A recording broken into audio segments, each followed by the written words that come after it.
Pledge allegiance to the flag of the United States of America and to the republic for which it stands, one nation, under God, indivisible, with liberty and justice for all. Roll call, supervisors, please.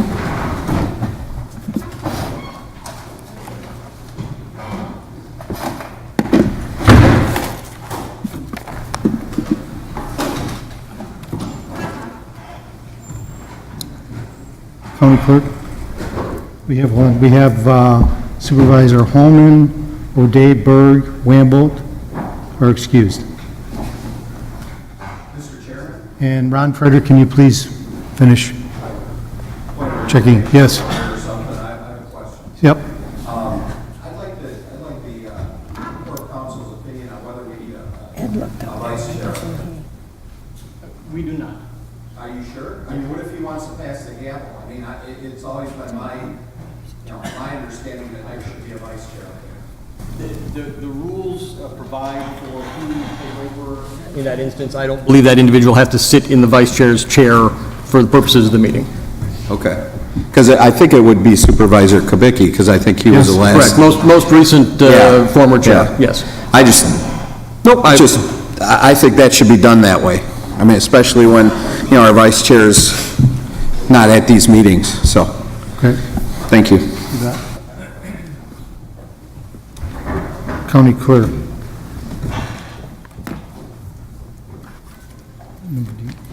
You did roll call, Supervisor Simpson? Yeah, I did. Okay. Appointment and confirmation of supervisor for District 15. Thank you. As you know, Greg Ritzloff was a colleague, a friend, whose sudden death shocked us all. He was also fiercely dedicated to his position as a county board supervisor and was passionate about county government. I have no doubt that he wanted us to get along with our business of county board being a full roster. Therefore, the procedure outlined in our ordinance, I caused notice of a vacancy and called for applications for appointments to represent the District 15 to be published in the Kenosha News for a qualified required time period. Interested parties had 2 weeks to apply. Following the deadline for submitted application, I interviewed 5 interested candidates who responded, and I want to thank them for their time that they took in applying and being interviewed. The 5 candidates were in order as they were interviewed. Michael DeLuca, who was a former Summers Town Board, who has experience serving on Village of Summers, Planning Commission, Fire Commission, and currently serves on the Village Board of Appeals, as well as a realtor. Joyce Aline Belke, who formerly served on the Kenosha Unified School Board and serves on the Village of Summers Boards of Reviews as an alternate, and she's a retired educator.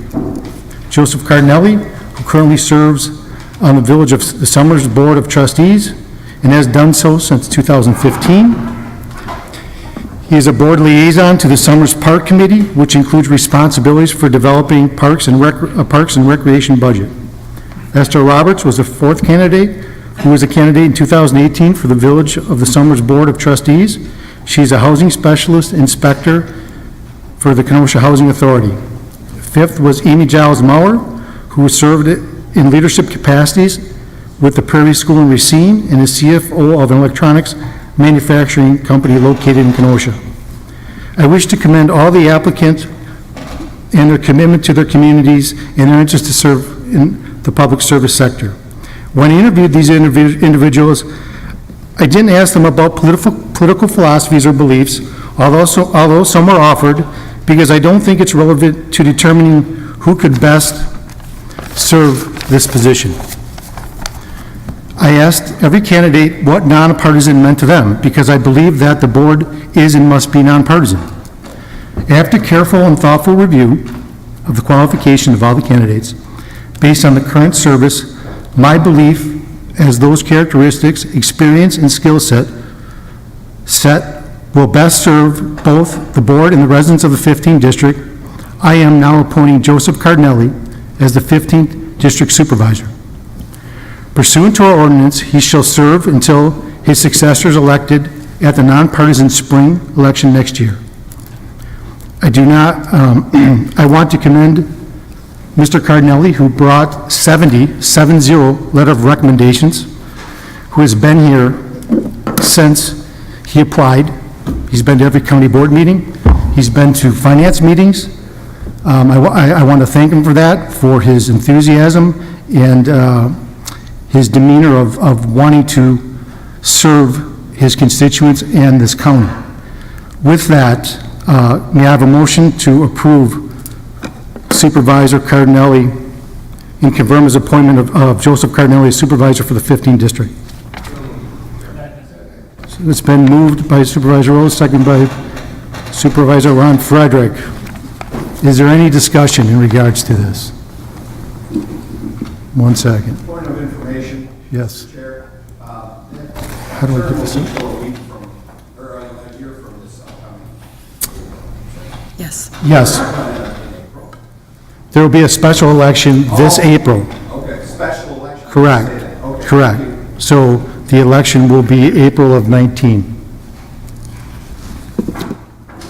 1 second, let me get the board up here.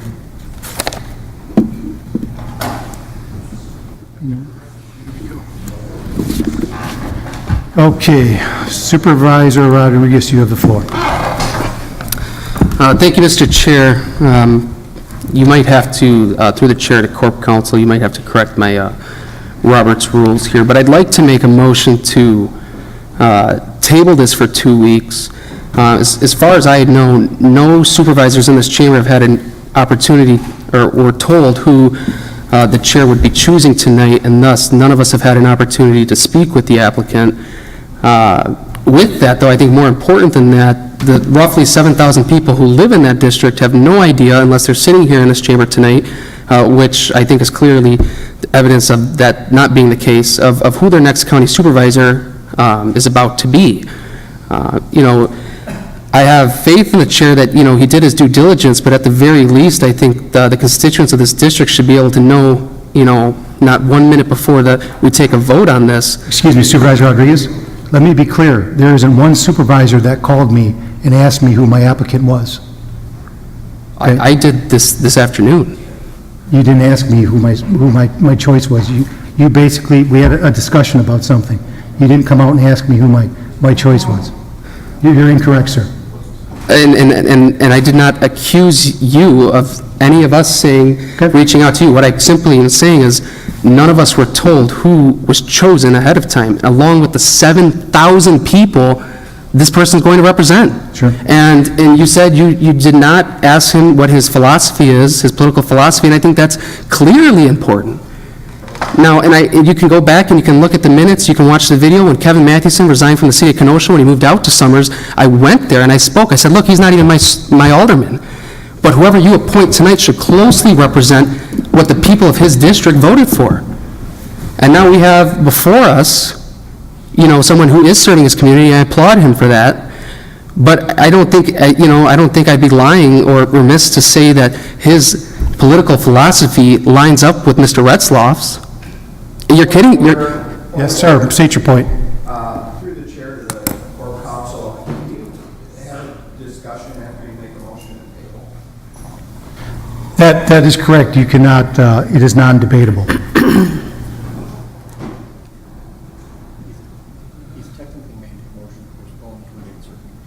Okay. So Corporation Counsel has told me he's technically made a motion to table it for 2 weeks. So that is debatable. So go ahead, Supervisor. Thank you, Mr. Chair. Is there a second for that? I didn't see it. There was a motion on the floor to table it. I didn't hear a second. Was there a second? I'll second. There's a second by Supervisor Nordigan. So go ahead, I'm sorry. So going off of that, so we have 7,000 people who have no idea who was selected by the county board chair to replace Supervisor Retzloff.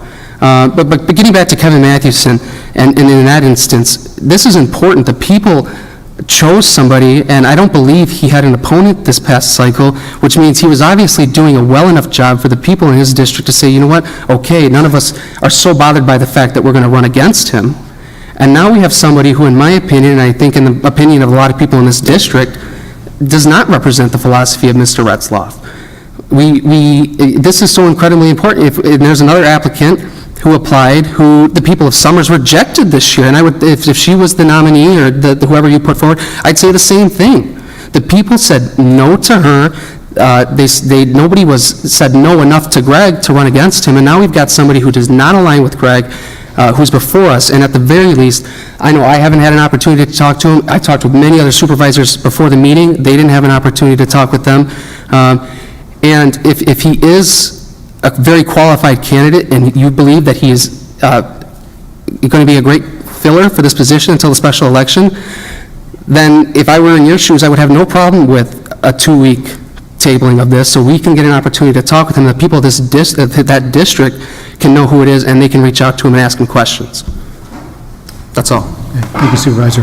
I would like to make clear, Corporation Counsel, can you apprise the board of the process that, in our ordinance, through our ordinance, in regards to picking of a supervisor if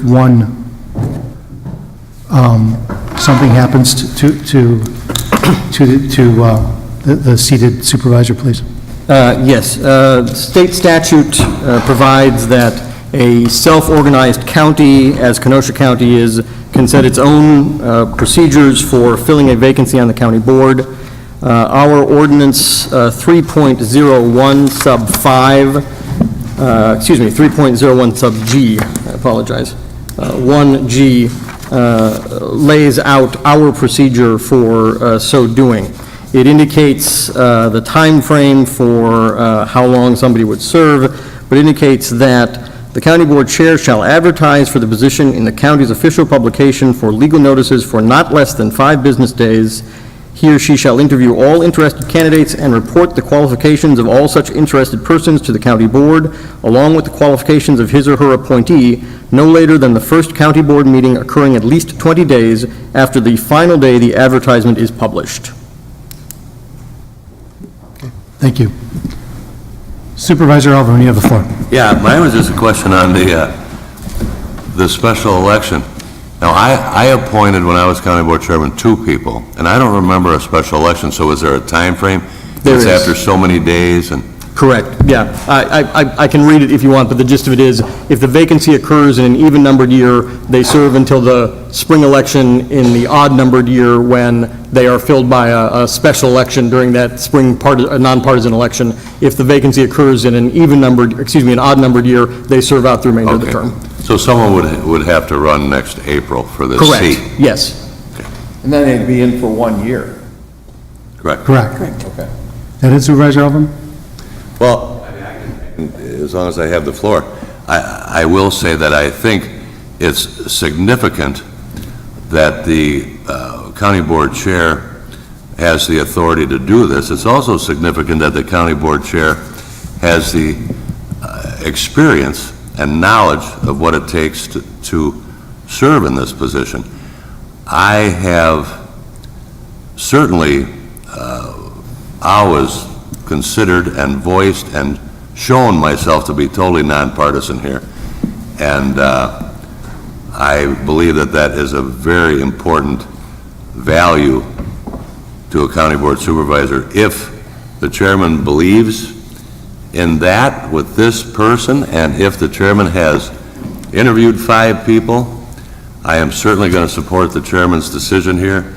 And if the person proves not to be of the quality that the people in that district want, it'll soon be shown. So I would support the Chairman Esposito's position this evening and move on with our business. Thank you. Supervisor Sklitsky, you have the floor. Thank you, Mr. Chairman. Although I respect the right of the chairman to interview and ultimately make the selection of Supervisor Retzloff's replacement, I do share some of Supervisor Rodriguez's concerns. Given a few of the people that you read off your list of interviewees are eminently more qualified, in my opinion, not only from a maturity standpoint, but also a level of achievement of their life, and also perspective that's very important on this board as we contemplate things moving forward in a county that's growing rapidly, has many, many things going on, and to those individuals I know very well. I certainly know one of them that served the village of Summers very effectively at the time. I do not support this nomination, and if you recall, when this particular individual was nominated for appointment to, I think there was a board of review or whatever it was, it mainly stemmed around an incident at one of the Village of Summers board meetings in May 13th. I'm not going to go through all the sordid details because many of us know what they were, but I still remember, and I would look back to Supervisor Retzlaff. He would never contemplate going out and verbally attacking constituents, regardless of what those constituents may or may not have said or what he felt about them, because he held them in the highest respect and regard. Unlike your nomination, Mr. Cardinelli, he certainly did attack constituents, and I find that extremely upsetting and offensive. So, although I do appreciate your due diligence, you've made your decision, I don't support it, I won't support it, and I just wanted to make sure that I was on record as saying this much. Thank you very much. Thank you, Supervisor. Supervisor Rose, you have the floor. All right, thank you. While I respect the motion that's been made here by Supervisor Rodriguez, I don't support it. This appointment is one which is in the discretion of the chairman. The ordinance which this board adopted some time ago did not provide that this board would nominate people and that we would then have an election for that position. We reposed that authority and squarely in the hands of the chairman and said, Mr. Chairman, or whomever is the leader here, it's your duty and to exercise the appointment. Now, the chair does not even have to appoint. The chairman could, in his discretion, say, well, we'll leave that up to the voters in the spring election, and there will be no representation on the board in the interim. That's possible. And is that a better option? You can't force the chair here to make an appointment. He's decided who he believes should be the nominee and interim supervisor from that particular district. We can vote that up or down. There's nothing here for us to do in the next 2 weeks. There's no reason to refer this to a committee. There's nothing for them to consider. There is nothing for us to consider. You either support the chair's discretion, because perhaps one day you will be seated in that position as chair and will exercise your authority, and you can either vote it up or you can vote it down. Who the voters decide, what philosophy they support, is something that will occur in the April election. This tonight is not such an election. It's not an analysis of is this person going to be have a particular philosophy one way or another. That's not for us to decide here. And the decision-making here, as I see it tonight, amongst members of the board is, are you going to support the authority of the chairman when you've already made that decision once before to say, well, the chairman shall make that appointment. Now, if you don't like the rules which you've previously adopted, you can change those rules. Supervisor Elverman, when he was the chairman of this board, appointed Supervisor Jim Moore to succeed Supervisor Susan Deschler, who moved out of the community. He reminded me this evening that Supervisor Grady was also one of his appointments. This does not happen very often. I recall one other time where one of the supervisors died and the chair appointed the supervisor's daughter, and she served at the interim period and did not seek re-election.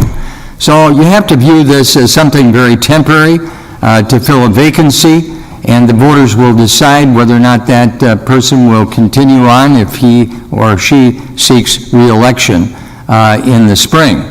Whomever the voters then decide is up to them. This is not something that is going to last very long, but it does give the opportunity of the people of the 15th district to have somebody represent them on this board. The criticism that I heard this evening, and I heard it once before when the appointment of Mr. Cardinelli came before this board for appointment by to one of our committees, was that he got into an argument with one bar owner out there who wanted to have midget wrestling, and he was very much opposed to midget wrestling, and there were some words exchanged. Well, need I remind you that that type of criticism of Mr. Cardinelli is pretty tame to what I hear on a daily basis coming from the President of the United States or other people running for public office. So the fact that somebody is intemperate on an occasion, I don't think qualifies them or disqualifies them, and again, that's up to the voters to decide whether they like that kind of leadership or not. Mr. Trump was elected President of the United States and was very, very clear what his language was, so I think that that kind of criticism can just be cast aside as intemperate and not disqualifying. So, as I see it tonight, you support the chair, you've given him that authority, you don't like the rules, then change the rules. Thank you, Supervisor Rose. Supervisor Ron Frederick, you have the floor. I would just like to say that I made the appointment in 1982, and I ran into the same thing, because someone always has somebody that they know that wants to get on. They applied. You interviewed the people. Your choice is to Mr. Cardinelli. He's on the Summerstown board.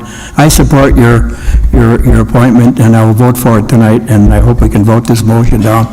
The longer you delay, the less representation that district's going to have. This is the process. That's how it works, and it's your appointment. And obviously, you're convinced that's who you want. So if you want that district to be represented, then I suggest that you vote the motion to refer down and support the chairman's recommendation. Thank you. Thank you, Supervisor Frederick. Supervisor Gens, you have the floor. Thank you, Mr. Chairman. I'm unlike Terry, I'm not going to raise this to the federal level. Thank you. Because there's a lot of talk going on every which way.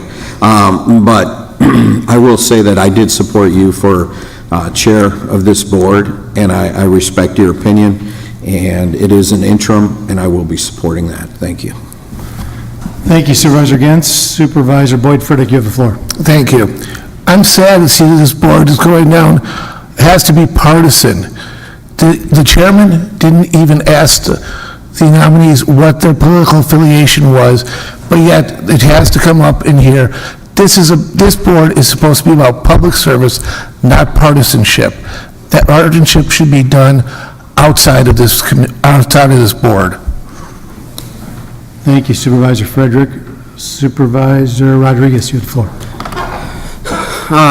To kind of go off what everybody is saying, this is nonpartisan. I get that. We're not lying to ourselves by saying it is or it isn't, or by saying it is, rather. But each of us in this chamber has a philosophy of the way our district should be represented, the way the county should act, and the people of our districts agreed with that. And now, what's more important, and I by no means don't think the chair is unable of making what he believes is a good decision. I have respect for the chair. That's not the question. The question is, do we have more respect for the chair or more respect for the people that live in that district who have no say in, who have no idea who's getting selected tonight? Now, for 8 months, are we going to have somebody that governs completely differently from how Greg Retzloff would have governed? That's my issue here. For 8 months, I mean, you guys are arguing, well, it's better than having no representation. I mean, for some, that's the equivalent of having somebody who's the utter opposite of what Greg Retzloff was. That's the issue. And to go off my colleague Terry Rose, bringing the president into this, if we say our federal branch was organized differently and the Constitution was written a little bit differently, and the Senate just confirmed a new president, there was no vice president, there was no line of succession like that, and they said, okay, Donald Trump's here, God forbid something happens to him, he dies, now we're selecting Hillary Clinton, would that not be the utter opposite thing that the people of this country selected? And now you scale that down, and we're having somebody who does not fit the par of Greg's Retzloff going to be seated for 8 months, and you guys are okay with that. Now, if you had an opponent, something happens to you, God forbid something happens to anybody in this chamber, but you had an opponent who you couldn't disagree with more, and now the chair is going to select that person possibly, or somebody who fits that same cookie-cutter type. Would you be okay with that? You're moving out of the district, and now, say the chair at the time chooses somebody who is the complete, utter opposite of you? You would be okay with that? You're kidding yourself, you're lying to yourselves, and you're giving the middle finger to the people that live in this district, saying, we don't care what 7,000 of you have to say. If this is a good pick, let the people, give them an opportunity, give this 2 weeks, let them call Mr. Cardinelli. Let us call Mr. Cardinelli. If I was sitting in a chair seat right now, I would have no problem with that. I would support this, because I would stand by my pick and say, if 2 weeks is what they need, if 2 weeks is what will give the constituents of that district time, so be it, because I want to make sure that this person is the right fit for the district. Thank you, Supervisor Rodriguez. Supervisor Gable, you have the floor. Call the vote. There's been a call to question. Call the vote in a second. I'm going to clear the board.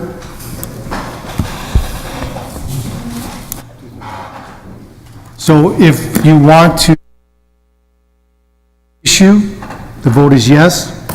If you want to continue to debate this issue, what's it, the motion?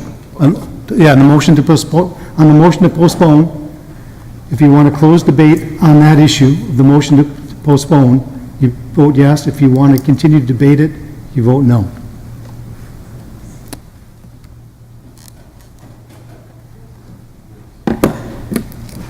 Yes to end debate? Yes to end debate, no to not. Yes, 50-2.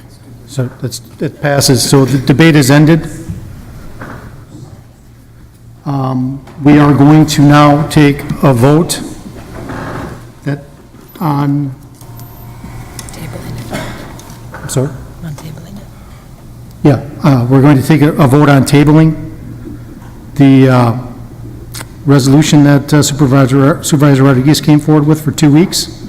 If you're in favor of tabling, you vote yes. If you're not, you vote no.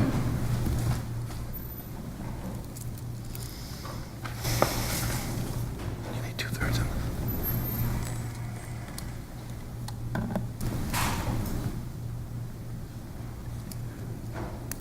So it failed. That motion fails.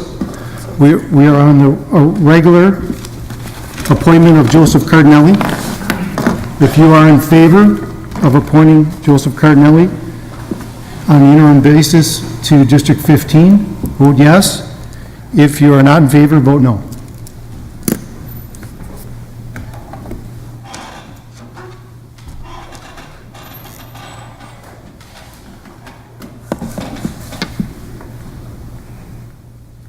Passes 12-5. That passes 12-5. Joseph Cardinelli will be appointed the supervisor of the 15th district.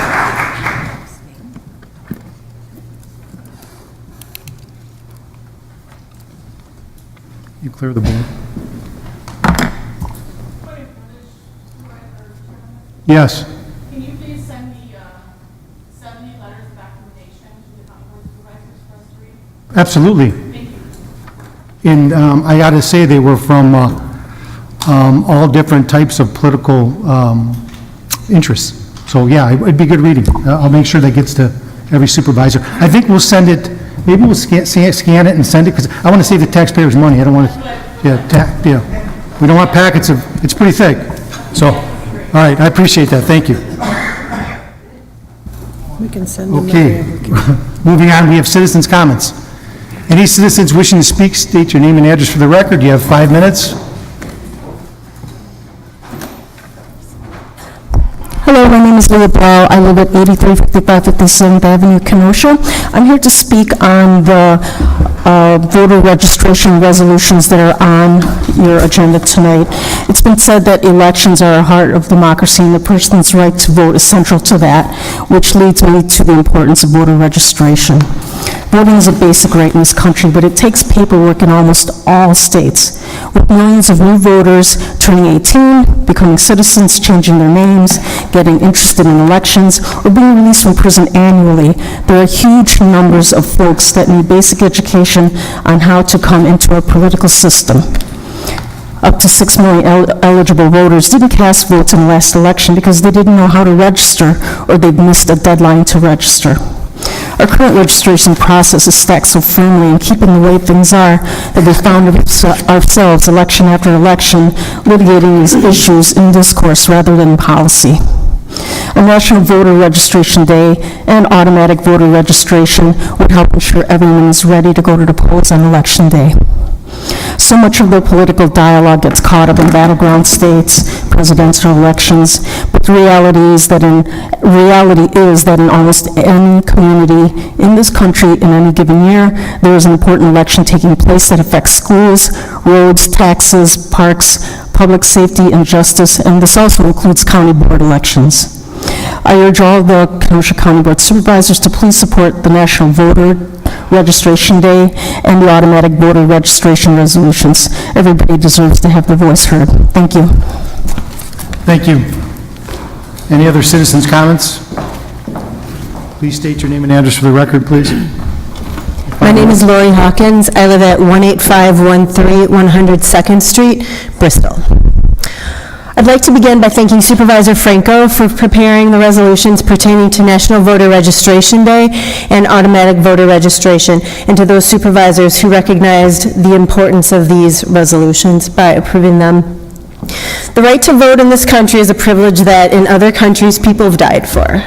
We call it our civic duty, yet in recent years, in Wisconsin and elsewhere in this country, access to voting has become increasingly difficult.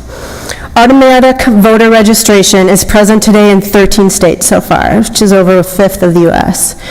I'm in favor of advocating for it in Wisconsin in order to make it easier for a greater percentage of our 4.5 million eligible voters to get to the polls. As someone who is trying to register voters and who sponsored National Voter Registration Day events myself, I can tell you that people are intimidated by the process and confusion about it is common. Correct residential address, rules affecting people who've served for felony, how to prove recent state residency, what to bring to the polls, and even voters who've been purged from the rolls recently and are unaware of it until they get to the polls are all issues that I've faced while volunteering at voter registration booths. Additionally, even poll workers with the best intentions of helping have turned away voters in error. These are the issues that are common enough and muddy the waters of getting to the polls enough to say that voter suppression is a very real issue here. Automatic voter registration, as brought forth by this resolution, would nearly eliminate those problems. In some states, this process is mandatory. In the case of this resolution, citizens may opt out. There's no forcing anyone to take part, but it's presented as a simple option to make it easier to vote and to help ensure that our elections include the voices of a greater percentage of our citizenry. This resolution, if passed, would show that this board believes in fair and simple access to voting, and further supports helping our communities take part in the democratic process by making it easier for a greater number of our citizens to vote. Celebrating voting each year with National Voter Registration Day further elevates the awareness of voting as a right, a responsibility, and an action that can be done without obstacle. Thank you. Thank you. Any other citizens' comments?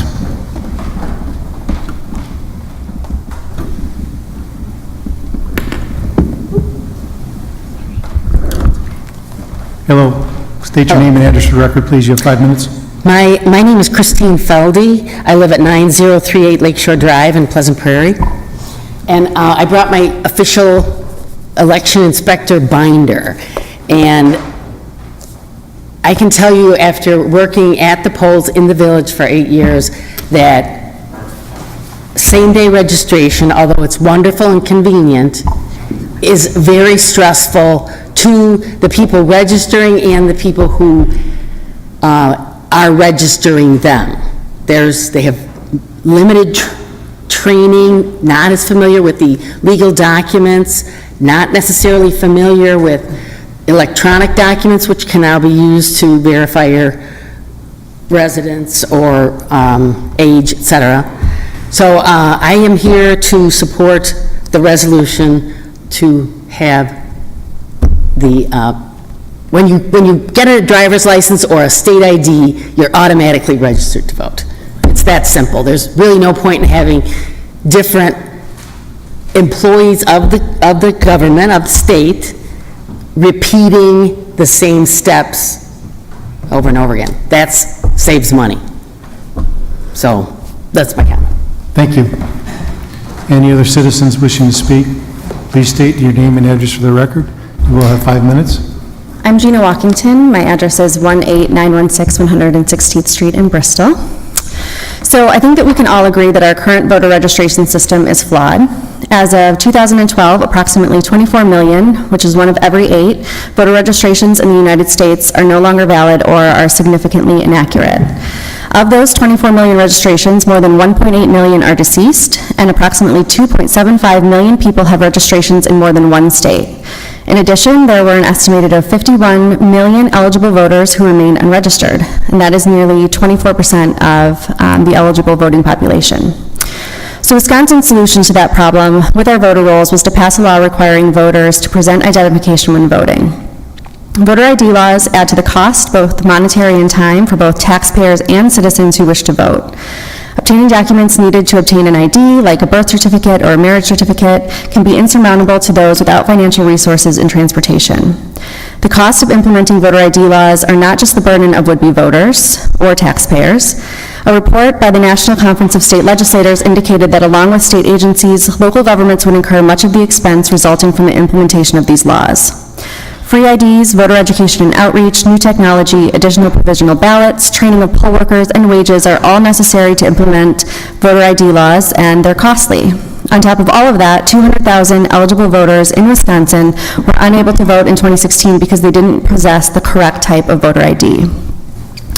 Another alternative, something that I believe is a much more efficient solution to the flaws in our current system, and one that you will be considering tonight, is automatic voter registration. Automatic voter registration changes our registration processes from opt-in to opt-out, so eligible citizens who interact with government agencies would be registered to vote or have their existing registration information updated unless they affirmatively decline. Then those agencies transfer voter registration information electronically to election officials instead of using paper registration forms. These common sense reforms would accomplish two very important things. They would clean up the voter rolls and they would save money. Currently in Wisconsin, we clean our voter rolls by purging registered voters who haven't voted in the last 2 election cycles and don't submit a response on a postcard. Automatic voter registration would take the guesswork out of this process, and by cross-referencing with various databases would allow registrations to be updated when a voter's eligibility changes, like when they move or they become deceased. It would also greatly benefit our area's growing population. When residents move here for new economic opportunities, automatic voter registration makes registering to vote one less thing that they need to do and they need to remember during this process. The paper-based processes of most registration systems present several opportunities for error. In a typical system, election officials get information about a voter's identity, eligibility, address, and contact information through a form completed at a public agency or through a third-party voter registration group, and the information is then manually entered into the system. If anything changes, a voter must supply any of those changes, such as new address, name, or party affiliation, and that also is manually entered in and processed by election officials. This outdated process requires the hiring and training of additional staff and leaves multiple opportunities for error. While there is a cost to implementing automatic voter registration, it's minimal, and it's been quickly recovered in other states. Transitioning away from a paper registration system to an electronic one will save the state and local governments a considerable amount of money on printing, mailing, and data entry. For example, a study found that in 2008, the cost to taxpayers in Oregon who were using a paper registration system was $4.11 per registered voter, compared to 83 cents per active voter in Canada who uses a system similar to automatic voter registration. I urge all of you to carefully consider and to support this resolution that Representative or Supervisor Franco has presented tonight. I think that it shows a unity in our county, that we believe that in the importance of being fiscally responsible, but also in the importance of the big responsibility that we have as citizens, and that's voting. Thank you. Thank you. Any other citizens' comments? If we could queue up, if you stand behind somebody when they're getting close, I'd appreciate it. Thank you.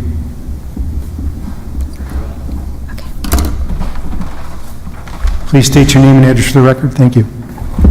You have 5 minutes. Joshua Pade. I reside at 336 North Milwaukee Street in Milwaukee, but I'm a hometown of Kenosha. So good evening. Thank you. It's great to be here. Thank you, Supervisor Franco, for introducing this resolution. It's very important. You are all civic leaders. I'm currently a candidate for public office, and we're all here engaged citizens actively working towards this great experiment we call American democracy. One of those pillars of a government, rules by consent of the governed, is that those who are governed can consent through voting. Today in Wisconsin, along with a few other states, there's a concerted effort to set up barriers to voting. In Wisconsin, this has led to a significant suppression of the vote. Here in Kenosha, in July 2014, there were 88,049 registered voters. Today, there are 79,505. Statewide, in July 2014, there were 3,375,695 registered voters. Today, that is down to 3,092,580. We're missing voters. A combination of an antiquated voter registration system, numerous requirements that are an attack on the right to vote, and an ineffective measure to prevent the nearly immeasurably small percentage of actual voter fraud that exists today. We all should stand up and advocate for automatic voter registration, not as Democrats, not as Republicans, and not because we believe it may change the outcome of an election, but as Americans. Using credible, verified data that the government already has combined with modern technology, we can follow the lead of other states in implementing automatic voter registration and giving them the option to opt out. If the Selective Service can know when someone turns 18 and where they live, then we can register an eligible voter. This, along with modern voter registration system, can make it easier for people to move within the state while taking the registration with them and provide fail-safes to ensure that mistakes are quickly rectified and strengthen our democracy and encourage a new generation of civic-minded citizens. I encourage you all to support this resolution. Thank you. Thank you very much.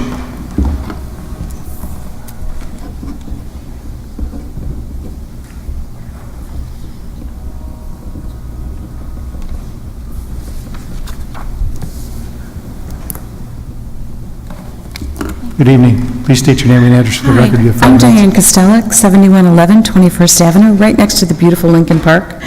I would like to say I'm going to be far less eloquent than the speakers before me, but I am in support of automated voter registration. I believe it's a smart thing to do.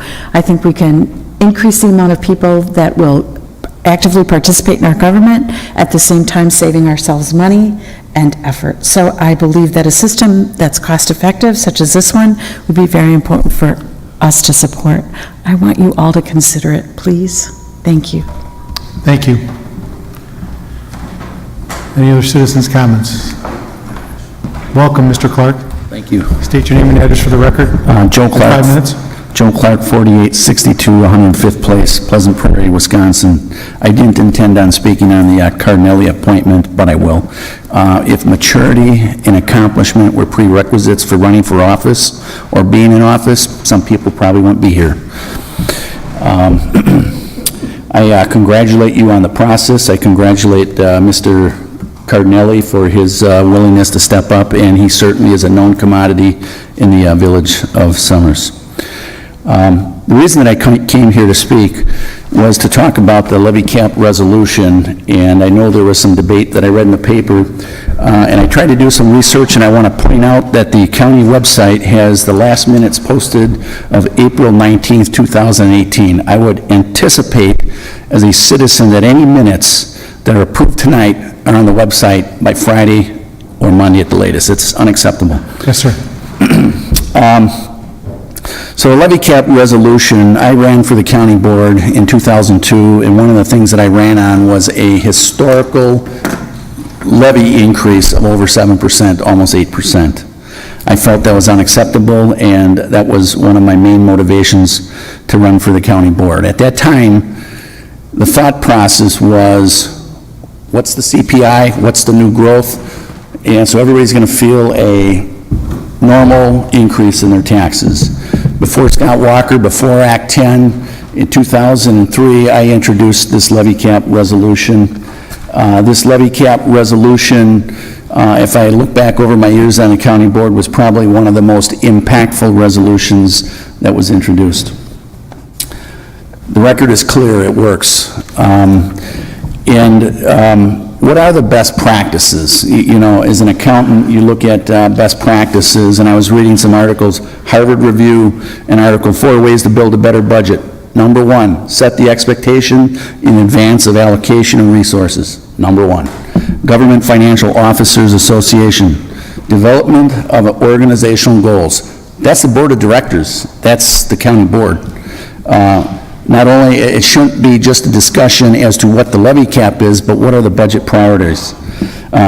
Establishing policy and plans to achieve those goals, that's this county board's responsibility. Establish a budget consistent with the goals, county executive does that. But moving on to RSM McGladdery, the 5th largest accounting firm, they also had best budget practices. Number 1, set goals and objectives. Planning and preparation. Prepare the first budget, that's the executive. Adjust and finalize, that's the county board. Monitor and measure, that's the county board and the executive. So if you do any reading on budget policy, an upfront goal is best practice. And the results are very clear. You can look at the trend. 2004 budget forward, it's been there, it's been practiced every year, it works. It's the duty and responsibility of the county board. If a county board supervisor, this policy wasn't made for, Jim Cruiser is doing a great job. He's doing a wonderful job. This wasn't made for the individual, but it was made for the office. You can have a great executive, you can have a terrible executive. It's a policy. The current levy cap, in the analysis, it shows a tax decrease to the taxpayers on an average home. When you factor new growth, when you factor inflation, and you factor where that's coming, it's a decrease. And if you really study your tax bills through the years, it's been very responsive. So I would just say it has worked. And it gets a little muddied up with apportionment to different municipalities, but I won't go to that, but it has worked. As I'll say to the gang of no, I commend your efforts, all of them. If you vote no on a budget, I commend that. I commend your desire to have a freeze. I commend it. All I would ask of you is to offer solutions. Attend the Finance Committee meeting. Come up with your own budget plan. Have there be votes. We speak through votes on the county board. We speak through resolution. Hold everybody accountable. Hold everybody accountable to a vote. So if you're against it, offer solutions, come forward. Finally, I just want to say to another issue, I watched the lease debate. That was a board responsibility. Supervisor Decker was absolutely correct. And it's no slam against the executive, if you're going to delegate that and you have all the parameters of what he's going to do, then maybe I'd feel comfortable. But this county board generally doesn't spend a lot of time. They can spend time debating it. Get the lease done, bring it forward. It's nothing against the administration. I think that's your duty. So thank you for the opportunity to speak. Thank you, Mr. Clark. Any other citizens' comments? Citizens' comments. Any other citizens' comments? Seeing none, citizens' comments are closed. Announcements of the chair. I have a few. Mr. Cardinelli will be sworn in on August 21st. Then he will be seated. He will vacate the Village of Summers Board of Trustees position, as we had talked about in his interview. With that being said, letting this body know the seating arrangement is going to change and the committee assignments will change. So everybody be prepared for that. You will get an update on how they will change. So with that, that's all I have. I will go to supervisor reports. Supervisor Gray, do you have the floor? Thank you, Mr. Chairman. The Human Services Committee had its meeting at the Boys and Girls Club this evening. We had it there as part of the National Night Out. And due to the rather rainy conditions, it was actually a national night in. Most of the festivities and meetings and so forth were indoors, very well attended, and it was nice to see the community in such an endeavor. In terms of budgetary concerns, we had the administration present to us the approximate halfway through the budgetary scenario for the year, and it comes to our attention that it's about $500,000 in the red, I should say, $489,000 where there's a shortfall. The majority is aging and disability services, and some of the situation regarding that is placements. When we get placements for out of the county, these different expensive long-term care solutions or situations, it adds up. Now, we do expect that there will be some remediation made. There'll probably be at least $150,000 in forthcoming allocations which will supplant that, but still, even under best-case scenario, we may be about $300,000 in the red for the areas of aging and disability, children and family services, veterans, and workforce development. Switching over now to Brookside, we have a running deficit there of about $650,000. The majority of that is planned. We knew that there would be a bed situation where the beds were not being utilized due to the construction and getting the operation up to speed. As of May 1st, all the beds are available, so we expect to see some reduction in that as we move forward, and the details will be coming forward as we get them. Thank you, Mr. Chairman. Thank you, Supervisor. Supervisor Overman, you have the floor. Thank you, Mr. Chairman. There's a lot of business as usual going on in facilities and parks and golf and highways. I'm going to try to hit some highlights. With parks, the Kemper Center Lakefront Studios are complete. Leasing has begun. I believe I was told they had, I think there's 20 units there. They had 3 already under lease and a dozen appointments for more interviews. So that is a big positive for the Kemper Center as far as revenue. The KD Park grants that we received to do our ongoing expansion of that park was awarded DK Contractors. That is to construct a boat launch, boarding pier, multi-use dock, and trailer parking, ADA ramp, and parking lot.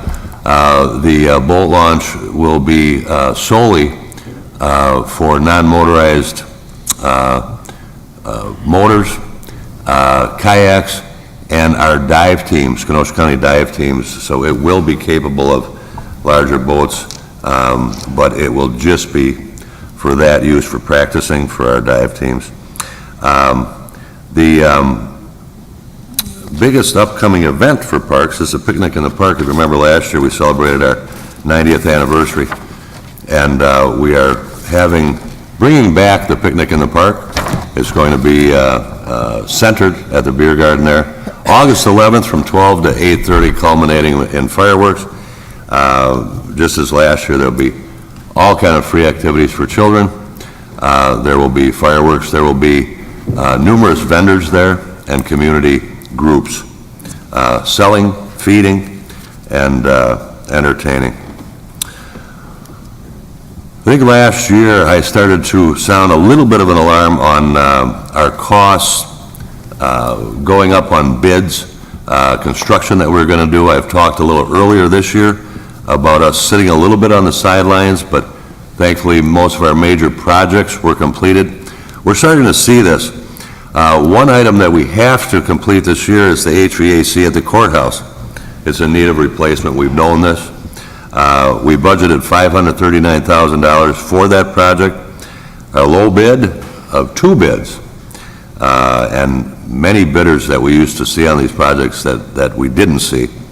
The low bid was $573,000. So we need $34,000. This will be in a resolution coming to the county board at our next meeting. We do have the money in the budget for an air handling unit that we can postpone for a year, so there'll be no new monies needed.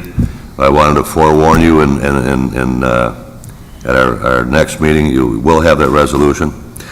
We also have some boiler work that, on 18-year-old boilers that we did not know we were going to need to do. Luckily, over the past 2 years, we've undertaken several roofing projects that I've reported on that we had very positive bids on, left us with money to cover the cost of replacing these 2 boilers, which is a $60,000 project that does need to be done. That will not need a resolution because the projects are included in the same appropriation category, and the repurposing of funds requires only the approval of the Finance Committee.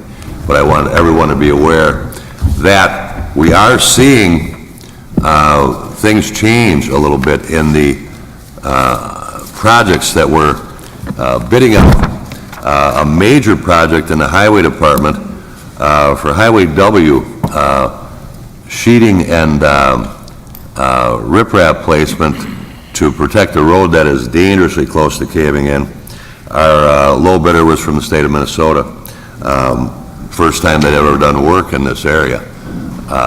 So that's the type of thing we're seeing, and we're actually hoping for more of that because we need more contractors in this area. If they have to come from out of state, we're hoping that we see some more positive bidding because our trend now in everything that we're bidding is upward. And we saw it coming. It's going to be a good year to have done the major projects that we've done. Golf, we are catching up from the spring rains, reporting some very good weekends. The Highway Department, the major, all the work that we're doing, the paving is going very well. Many projects ongoing, plus maintenance. But the biggest thing I've been reporting on, the Highway S project, we're still waiting on the federal government, 2 or 3 different agencies. And we are not holding our breath. The process has been very time-consuming. Luckily, we've got a couple years before we're going to start construction on that. That's the problem with the airport and the intersection there. So that's all I'll report on this evening. Thank you, Mr. Chairman. Thank you, Supervisor Alverman. Supervisor Kent, you have the floor. Thank you, Mr. Chairman. This is one time I wanted Dennis to keep talking so Bill could get back. I have a question through the chair to Supervisor Grady. Did I hear right that we were right now running at a $900,000 hole in human services? Yes. Hold on, Supervisor Grady. Go ahead. Go ahead. Yes, if you take the combined totals between Brookside and the other agencies within Human Services, that's correct. Now, there are some offsets, and it's not uncommon to have this type of report be mitigated as time goes along. But to what extent that will be mitigated and reduced, because there are some funding sources that are coming forward, I hate to prognosticate. I really don't have a good handle on that. But there are things that we collect later on in the year, correct? That's what you're saying? Yes, that's correct. Because otherwise I was going to have it put on the finance agenda, but if there's other things coming in and they need to balance it out a little bit, I'll wait. But thank you for keeping us apprised of that. Appreciate it. That's it, Supervisor Gens? Yes. Okay, seeing no more supervisory reports, moving on, County Clerk.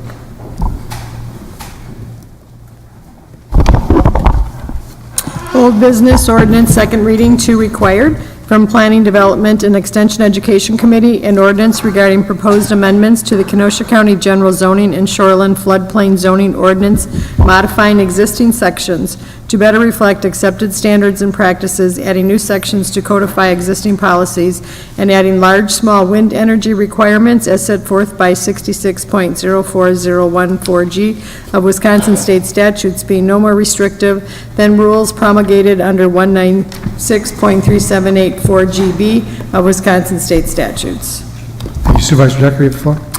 Move ordinance 9, please. Thank you. We have a motion by Supervisor Decker and a second by Supervisor Poole. Supervisor Decker. Thank you, Chairman. Amendments to Chapter 12 of the Kenosha County General Zoning and Shoreland Floodplain Zoning Ordinance. The text changes would modify existing sections to better reflect accepted standards and practices, add new sections to codify existing policies, and add large or small wind energy requirements set forth by state statutes. The towns of Brighton, Paris, Randall, and Wheatland have reviewed these text changes and recommended approval.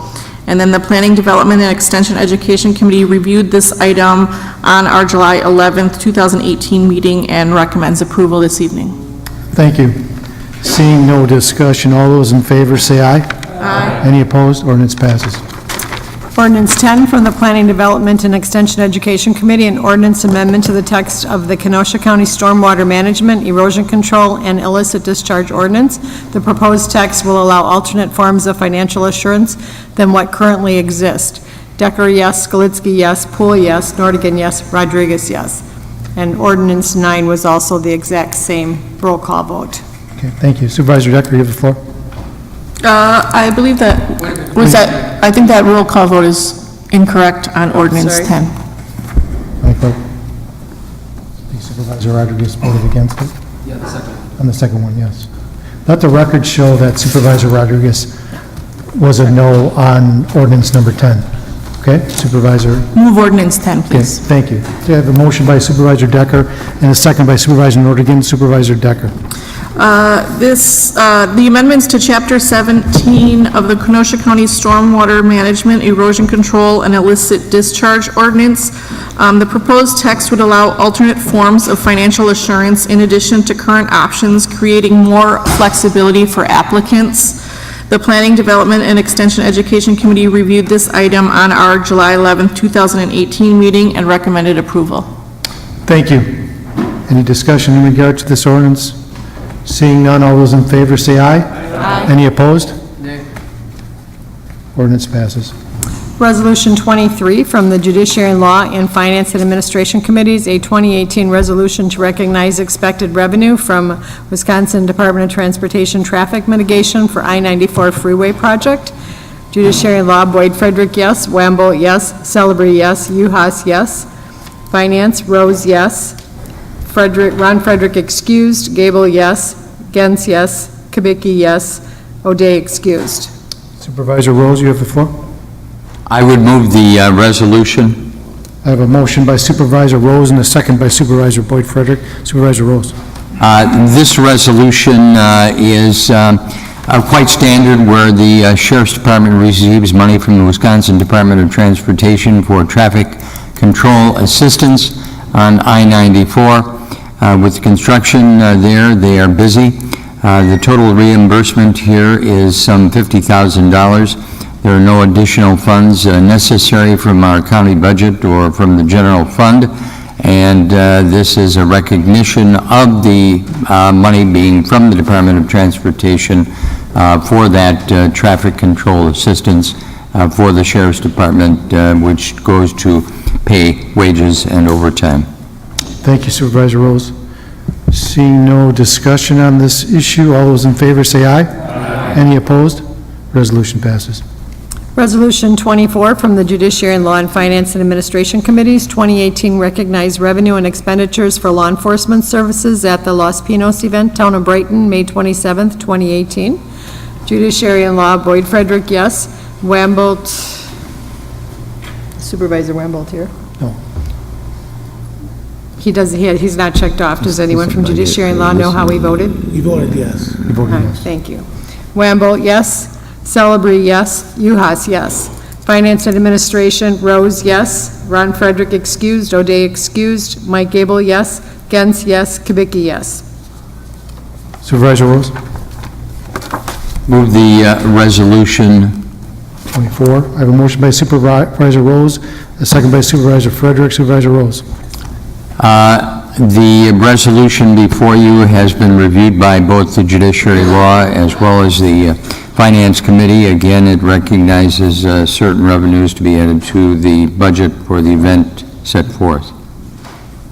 Thank you. Seeing no discussion on this item, all those in favor say aye. Aye. Any opposed? Mr. Chairman, doesn't this resolution and the prior one require a roll call vote? Not, I don't believe a call requires a roll call, but it's 2/3 vote. So if we would be best practices to take a roll call vote? Okay. Okay. My apologies. We'll go back to Resolution 23. We'll have a roll call vote on that, please.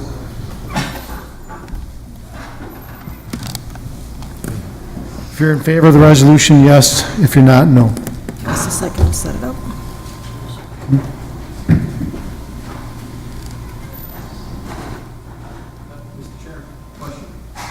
Yes, sir. On 23, we've got signature from Supervisor Kubecki, but we don't know how he voted. And then there's, I'm assuming Supervisor O'Day was excused, but it's not indicated in Supervisor Frederick. County Clerk. There's nothing indicated. Okay, we'll find out. Okay. Thank you. Supervisor Kubicki, how did you vote on the resolution? He voted yes, and Supervisor O'Day was excused. Okay, so we're voting Resolution 23. If you're in favor, yes. If you're not, no.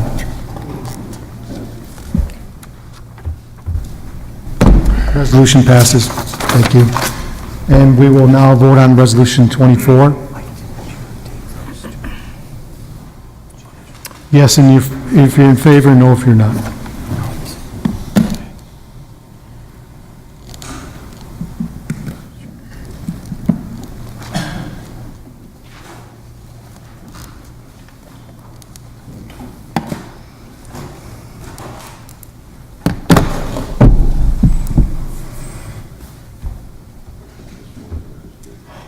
And resolution passes. Thank you. County Clerk? Resolution 25 from Judiciary and Law Committee, a resolution to approve the appointment of Carson Wilkinson as a member of the Local Emergency Planning Committee. Supervisor Frederick, how did you vote on that? Voted for yes. It's not checked. So I'll check it for you. All right. Wambo, yes. Celebrity, yes. Uhas, yes. We're going to have to get a little better at this. Supervisor Frederick, you have the floor. Yes, move Resolution 25. Thank you. I have a motion by Supervisor Frederick and a second by Supervisor Uhas. Supervisor Frederick. Yes, Carson Wilkinson is the chief of the Summers Fire Department, is seeking a 3-year appointment to the Local Emergency Planning Committee. His experience along on other committees he serves will make him an outstanding candidate for the Emergency Management Committee. Okay, thank you. Any discussion in regards to this? There does not seem to be, so all those in favor say aye. Aye. Any opposed? Resolution passes. Resolution 26 from the Legislative Committee, a resolution calling on the legislator to enact automatic voter registration. Nudo, no. Berg, yes. Hallman, yes. Boyd Frederick, yes. Franco, yes. Rodriguez, no. Nordigan, no. Supervisor Franco, you have the floor. Yes, thank you. I'd like to move Resolution 26. Thank you. I have a motion by Supervisor Franco and a second by Supervisor Boyd Frederick. Supervisor Franco. Yes, thank you. Automatic voter registration is a relatively recent national policy addressing the problems related to low voter registration. AVR, as it is known, is a quick and efficient process of adding citizens to the voting rolls when they get or renew their driver's license, unless, of course, they opt out. At the present time, 12 states have adopted AVR laws, and 20 other states are considering it. Even Wisconsin introduced AB 609 last year. Several states that have adopted this policy have seen a rapid increase of voter registration and voting levels. For example, Oregon registered over 288,000 new voters for the first time, of which approximately 186,000 were registered as a result of the AVR laws, and an additional 35,000 Oregon residents whose registration had lapsed were re-registered through AVR. Moreover, states like Georgia, West Virginia, Vermont, California, and Washington have reduced registration costs with the elimination of paper forms, a more streamlined digital communication, and increased security. But why is it necessary to have AVR? Why can't we just rely on same-day registration? Well, the simple answer is that it's not been effective. Voter registration levels have remained stagnant for some time. Instead, we should utilize any and all strategies in order to attain as close to universal registration as possible and reject the anemic numbers we have become used to. In fact, There are still over 1 million Wisconsin residents with driver's license who are not registered to vote. If we factor out those under 18 and legal residents, we still have an enormous pool of citizens who could be registered. Now, some will say those that are not registered are just lazy and irresponsible and could register if they wanted to. I'm not naive and know that this may apply to some. However, I don't accept this explanation as normative. There are many reasons that prevent citizens from registering, including public policies that have made the process more involved. For example, the option of same-day registration creates as many problems as it solves. Citizens who wait to register on the day of voting cause longer lines. Also, this requires more poll workers who need to address the issue. Moreover, citizens who are unaware that their registration has lapsed or purged may run into problems if their ID does not reflect their current address. In this case, they would have to get out of line and go home to get a proof of residency. In short, those voters will probably not return to vote. Statistically, 1 out of every 9 people move every year, which is about 11% of the voting population. Or, to put it in perspective, about 495,000 people in Wisconsin and roughly 14,000 people in Kenosha County. So why not make it easier and more convenient for citizens to know that a new address will be automatically forwarded by the DMV to the Wisconsin election system? This will lead to confidence that their registration will be updated and voters will no longer have to worry about registration deadlines or application submissions. Cleaner voter registration rolls will result because the process updates existing registration with current addresses. More efficient elections will lead to an added benefit of eliminating costly provisional ballots. Ultimately, the goal of higher voter turnout will be achieved as well. I, for one, refuse to accept our present situation and hope to see all eligible Wisconsinites become part of the democratic process. I hope you do as well. This is why it makes total sense to ask the state to reintroduce an AVR bill, especially at a time when even those who have registered are not safe. For example, hundreds of thousands of citizens who have registered in Wisconsin in 2016 are no longer registered because of inconsistent voting habits. Case in point, the number of registered voters has dropped 20% in the last 2 years from 3.6 million to 3 million voters. Many of those voters have been purged. You may ask why. The Supreme Court this summer ruled that the purging of registered voters is constitutional. Moreover, what of the enormous expense with millions of postcards sent out? In conclusion, if you are content with our mediocre registration numbers, the inordinate cost to maintain it, and the inefficiency of our present system, then vote against this resolution. But if you don't accept the status quo and believe the state can play a part in making our electoral system more representative and fair, if you believe that the health of our democracy is at stake, then I would ask your support of this resolution to ask the Wisconsin legislature to reintroduce a bill to automatically enfranchise hundreds of thousands of potential Wisconsin voters. Thank you, Mr. Chair. Thank you, Supervisor Franco. There is some discussion. Supervisor Rodriguez, you have the floor. Thank you, Mr. Chair. I won't be supporting this tonight. Here in Wisconsin, at least, I don't think this is warranted. I did say at committee, too, to the sponsor of this, that, you know, if the state of Wisconsin had a voter registration deadline, I would support this. But, I mean, going to the DMV, I mean, people bring up the argument, some people don't have IDs, and, you know, automatic voter registration would fix that. The people that don't have IDs are then not going to the DMV, so this doesn't solve that issue. If you get purged from the rolls here in Wisconsin, you go back to the polls, you register, it's like a single-sided piece of paper. If I'm correct, the clerk may be able to answer that question. I don't think it's hard here to vote in Wisconsin. If you're a brand-new voter, you want to go and vote for the first time, you're in high school, whatever, you take your driver's license, you take your photo ID card issued by the state, and you go on the college campus. I'm a student at Parkside. I registered people to vote my freshman year alongside college Democrats and the college Republicans. They were allowed to vote with or register to vote with their IDs and some additional information, prove that they lived on campus, stuff like that. I don't think it's that hard to vote in Wisconsin. It's not hard at all, and so that's why I won't be supporting this. Thank you, Supervisor. Supervisor Nordigan, you have the floor. Yeah, since this came up in legislative, I was on that, as you know. And I've done a little bit more soul searching on this and tried doing what's one compared to the other. Currently, how it's done at the municipalities or automatic at DMV. Again, they've talked about it, increase the cost of the DMV. It stays the same with our local municipality. You register any day that you're open for the municipality. You register any day when the DMV is open, when you go and get your license, apparently. Not quite sure how it would just automatically send over all the information. Where am I going to vote, by the way?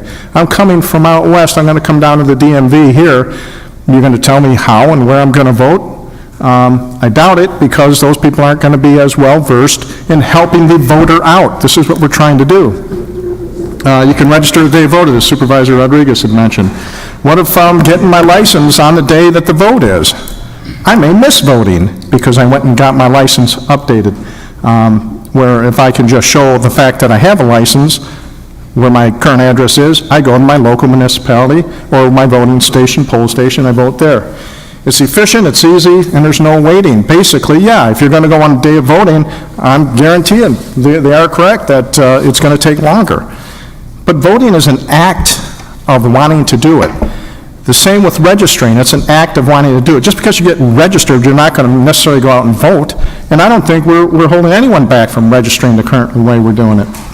We use the current staff, local municipalities. Yes, you have to bring some more in for the voting, but for registering, it's the current staff. You're going to need to hire more staff, the DMV. There is training, absolutely. But, you know, let's go into the DMV and train them to do some more. Have you been at the lines at the DMV? They do a great job. But hundreds of people a day go in there. Let's give them something else to do and stand in longer lines. Can I ask them a local voter question? Hey, do I vote at the Village Hall in Salem, or do I vote at the old Wilmot Fire Station in Salem Lakes? Good question, sir. Less potential of voter fraud locally than there is at the state level. I just don't understand where anyone thinks the current system is a bad system. If a voter is not voted in 4 years and the state purges them off the rolls, the driver's license lasts 8 years. What are you going to do? Oh, I go to vote. I can't vote. I was purged off the rolls. I got to go down to the DMV now to register to vote. Not quite sure that's a favorable situation. Keeping it at the local level, at the municipalities, makes the most sense. Changing it to the DMV is costly, less efficient, and not effective, and will ultimately lead to more voter apathy due to increased lines, people in DMV, and longer times that it'll take. Just adding the DMV as another place to register is counterintuitive. It causes voter confusion and add more expense. I don't see or hear any complaints about not being able to register or any issues that are creating confusion during registration. I believe our local clerks, treasurers, and other municipal staff do more for our voters than anyone working at DMV can do for them, not criticizing the fine DMV employees here. It has nothing to do with them. It's just that our current voter registration is far easier than it could be at the DMV, and I think most people will agree with that.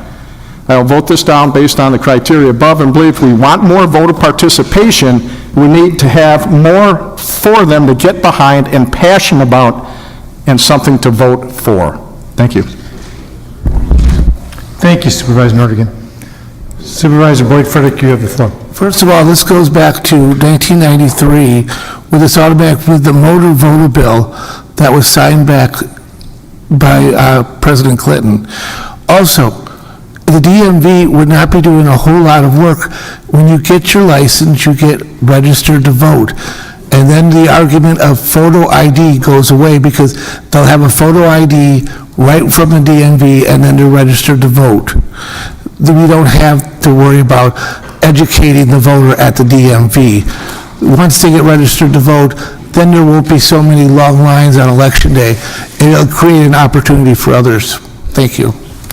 Thank you, Supervisor Frederick. Supervisor Gens, you have the floor. Thank you, Mr. Chairman. I'll keep it short, Dennis, don't worry. I called the city clerk's office today to find out, what the process was, how long. I found, for the special election on Tuesday, they've been open since July 9th. So, this thing about having to do it on the last day and, how this is gonna be that great, and, I heard we're denying people the access to vote and all that scary stuff. It's like, I want 100% participation in our elections. I certainly do. I want everybody to have their voice heard. It's our constitutional right. But it's also our right to get out and actually do a little bit something to get that done. And I have no problem with the situation the way it is, and they told me it takes like 5 minutes to register to vote. 5 minutes.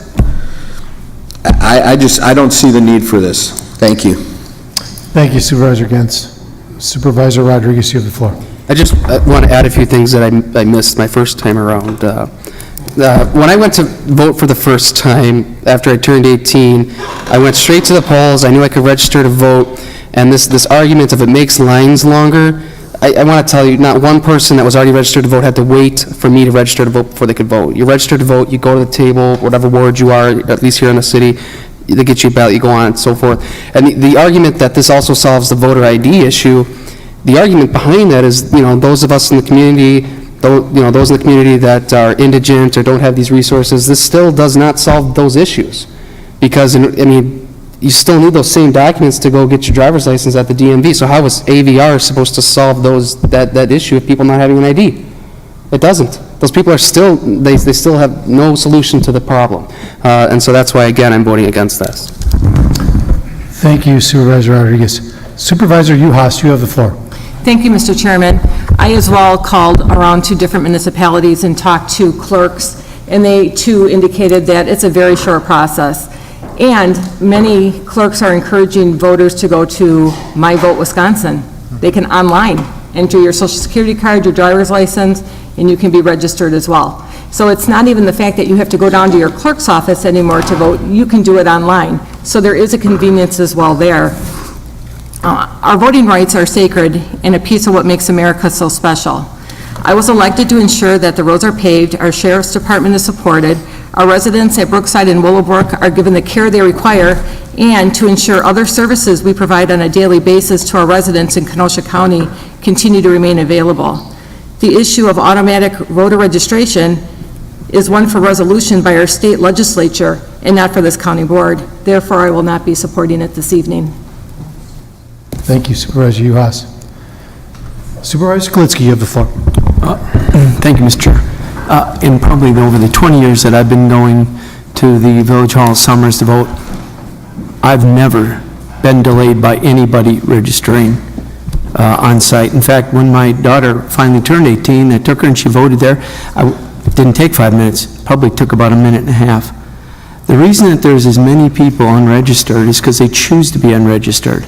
And that's a freedom in our country that we should also respect.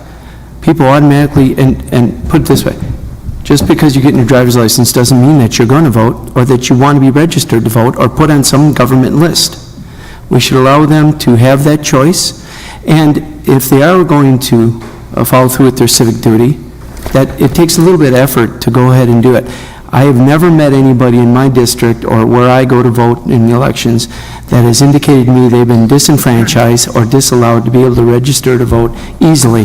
And just as Supervisor Gens has said, early voting has been open for at least a week, week and a half right now. It couldn't get any simpler in the state of Wisconsin. I won't support this resolution. Thank you, Mr. Chair. Thank you, Supervisor Sklitsky. Supervisor Nordigan, you have the floor.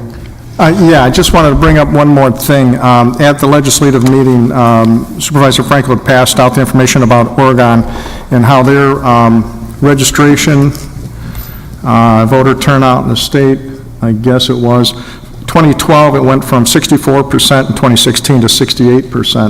2012, Wisconsin's general election turnout was 70%, and we were almost at 68% in 2016. So, I mean, we were doing better than to begin with. Thanks. Thank you. Supervisor Frankel, you have the floor. Yeah, I appreciate all the personal experiences. You know, I've voted since I was 18, gone to the polls. But my guess is that most of us especially since we're all public servants. We're probably all very politically aware of what's going on. We know the dates and locations of where we're supposed to go. Yeah, of course, it's easy for us. And it's easy to absolutize our personal experience and say that, oh, well, why can't everyone do this? Right? I think we need to be a little broader here in our understanding of that some people experiences are not our own. And, incidental experiences, yeah, when I've gone, I've not run into long lines either, because I early vote. Now, you might say, well, why don't more people early vote? Well, they may work. They may have 2 jobs. They may not be able to do it, right? Again, you can't take your own personal experience and saying it's normative for everyone else's. The other issue is, this is not a question of whether it's easy or not. This is a question of efficiency and a cost issue. It has nothing to do with it's easy or not. I'm not arguing that AVR should be, we should recommend the state to pass an AVR law because it's not easy to vote. I'm not saying that. I'm saying, why not kill 2 birds with 1 stone? When you go get your driver's license, when you renew your driver's license, or when you move, I bet you everyone in this room would argue, would you like 2 birds killed with 1 stone? You go get your new driver's license because you moved, and then, assuming you don't opt out, that information is sent to the Wisconsin election. Yes? I don't want to do extra work. Why not make it easy? Why not make it efficient? And so, some of the statistics, we can go back and forth on statistics and this and that, but we'll be here all night. But the point of the AVR law is to make the process more efficient, and I disagree. This will be a cost saver. Paper ballot, paper registration, all these other things will be largely done away with. We won't have to send out postcards to remind people, not to mention some of these other obstacles of voter purging. So I disagree with a lot of the objections that are being made, because I think they're mischaracterizing this whole, this issue. Thank you, Mr. Chair. Thank you, Supervisor. Supervisor Ron Frederick, you have the floor. Thank you, Mr. Chair. The idea is not to save money. The idea is to get people to vote, okay? How do you get people to vote? You get them registered. This makes a lot of sense. Look, I don't have any illusions that this is going to get to Madison and they're going to do anything about it, because that's the plan. The plan is they don't want people to vote. They don't want... Excuse me? They don't... I'm not talking about any person in this room. I'm talking about a political party. They don't want people to vote. Because if they don't vote, they figure the working guy's not going to vote. This isn't going to go to Madison. It's not going to go anywhere. I'm going to support it tonight. And I know what's going on right here. I just waited to hear everybody to talk, and I know what element is talking on this board right now. This is partisan stuff. That's why you're not voting for it. It's partisan. Tell me it's not. I'm going to support this, and anybody who cares about the people that they represent will support it. If you vote no, then you're voting against people's right to vote. They're registered. If they don't get there to vote, then that's their problem, but at least give them that chance. This is ridiculous. Thank you. Thank you. I am going to clear the board here, so if anybody else has any other issues in regards to this discussion, Supervisor Alverman. Call the question. So there's been a call to question to close debate on this. With a second, would you like a roll call vote on that? Requires 2/3 vote, so it's been called to question. If you want to close debate, vote yes. If you want to continue, vote no. Well, some of them have spoken twice already, if the fact.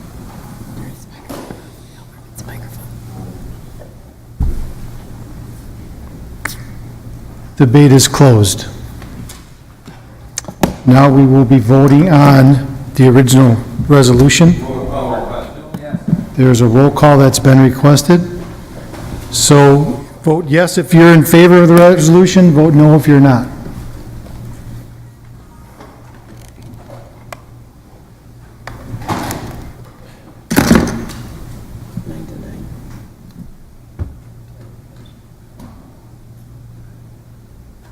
9 to 9? So that fails?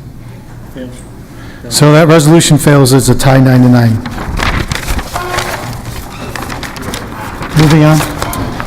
Resolution 27 from the Legislative Committee, a resolution recognizing September 25th, 2018 as National Voter Registration Day.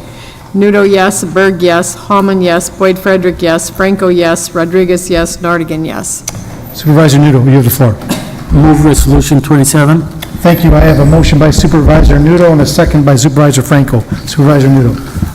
Thank you, Mr. Chairman. This resolution is to recognize September 25th, 2018, National Voter Registration Day, encouraging local organizations to participate and all potential voters to register and obtain necessary identification to ensure everyone's right to vote. This resolution was approved in committee by a unanimous vote, and we ask your support. Any discussion on this issue? Seeing none, all those in favor? Oh, I'm sorry, there is some discussion. Supervisor Decker, you have the floor. I just was wondering if there are any expenditures that are going to be made if we pass this versus not passing this resolution. Are we going to advertise in the newspaper or anything in addition because this resolution gets passed? I don't know who. I would assume that's through me to the chairman of the committee.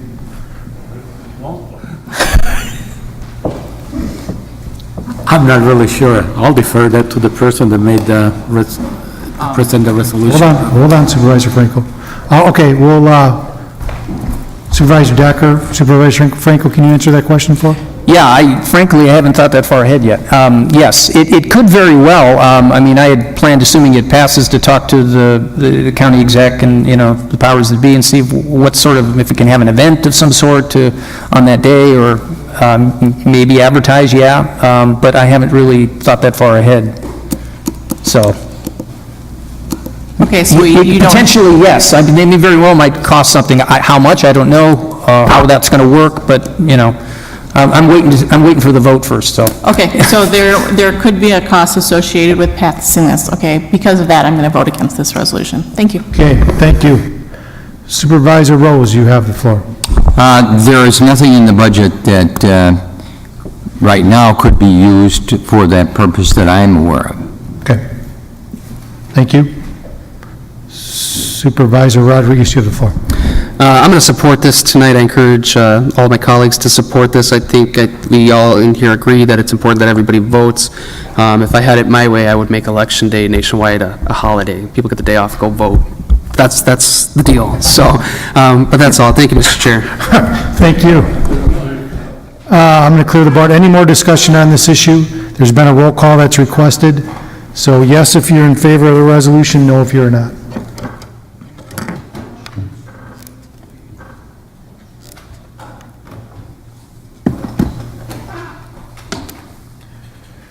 Resolution passes. Communications from the city clerk, Deb Salas, regarding adding parcels to County Board District 15. Receive and file. Turn the page, sorry. Claims, Gary Packman, vehicle damage. Oh, sure. 1 second, Supervisor. Supervisor Decker, you have the floor. Regarding the communications, I just, reading, the county clerk gave me the information from the city clerk, and the way it's worded in number 5 and number 6, I don't believe is accurate, so I just want to make sure that we're all okay. Reading through both of these things from the city of Kenosha, what it is currently these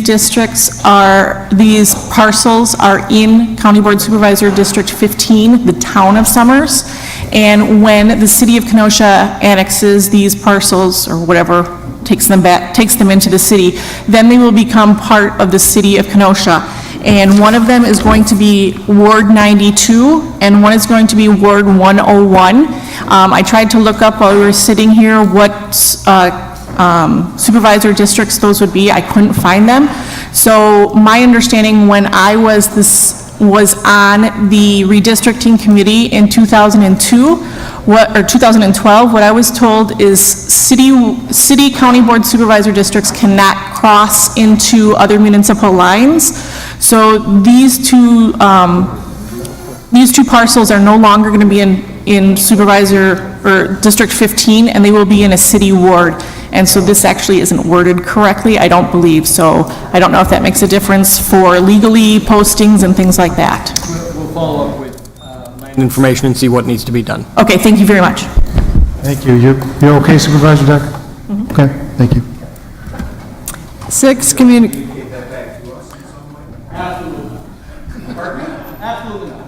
Yes, sir. I appreciate that. It's important. It'll be communicated back. Has new potential residents living in their district that they weren't aware of until this happened. It will be communicated back. 6, communication from City Clerk Deb Salas regarding adding parcels to County Board District 15. Receive and file. Claims, Gary Packman, vehicle damage. Refer to Corporation Council. Approval of the July 17, 2018 minutes by Supervisor Gentz. Supervisor Gantz, you have the floor. I'll move the minutes. I have a motion by Supervisor Gantz and a second by Supervisor Alderman. All those in favor say aye. Aye. I have a motion to adjourn. Motion to adjourn by Supervisor Nudo, second by Supervisor Rodriguez. All those in favor say aye. That's the most excited I've seen. We're adjourned. Thank you. I seconded it.